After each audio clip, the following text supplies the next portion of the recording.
പ്രിയമുള്ളവരെ, ജീവിതത്തിൽ ചെറിയ ചെറിയ ഒരുപാട് ഭാഗ്യങ്ങൾ ലഭിച്ചിട്ടുള്ള ഒരാളാണ് ഞാൻ ഭാഗ്യങ്ങളെന്ന് ഉദ്ദേശിച്ചത് മിമിക്രി എന്ന കലാരൂപം ആദ്യമായി തുടങ്ങാൻ സാധിച്ചത് ഗാനഗന്ധർവനായ യേശുദാസിൻ്റെ ഒപ്പമായിരുന്നു.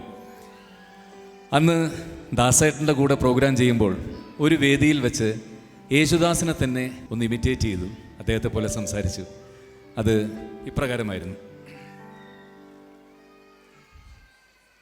പ്രിയമുള്ളവരെ, കയ്യടിയുടെ ബലം വീണ്ടും കുറഞ്ഞിരിക്കുകയാണ്.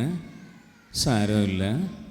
സാധാരണ മലയാളികൾ അവരുടെ സന്തോഷം ഹൃദയത്തിൽ ഒതുക്കാറാണ് പതിവ്. അത് ഞങ്ങൾക്കറിയാം. എങ്കിലും ഞങ്ങളുടെ സങ്കടം കൊണ്ട് പറഞ്ഞു പോയെന്ന് മാത്രം.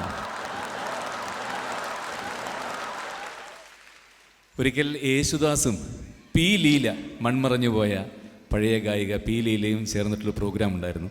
അന്ന് ആ വേദിയിൽ വെച്ച് അവരെയും ഇമിറ്റേറ്റ് ചെയ്യാനുള്ളൊരു ഭാഗ്യം എനിക്കുണ്ടായിട്ടുണ്ട്.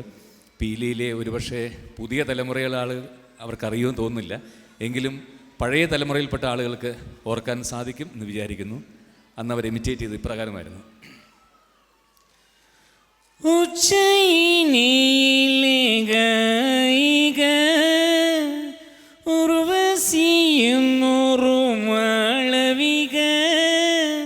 ശില്പികൾ തീർത്ത കാളിദാസന്റെ കൽപ്രതിമയിൽ മാലയിട്ടു.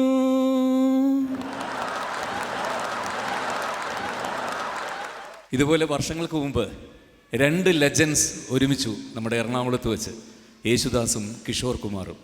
അന്ന് കിഷോർ കുമാറിൻ്റെ ആ വേദിയിൽ വെച്ചും മിമിക്രി അവതരിപ്പിക്കാനും അദ്ദേഹത്തെ അടുത്ത് കാണാനുള്ള ഭാഗ്യം എനിക്കുണ്ടായി. പിന്നീട് കിഷോർ കുമാറിൻ്റെ ശബ്ദത്തിൽ അദ്ദേഹത്തിൻ്റെ ശബ്ദം അനുകരിച്ച് പാടി ഞാൻ ഇൻ്റർകോളേറ്റിന് പ്രൈസ് മേടിച്ചിട്ടുണ്ട്.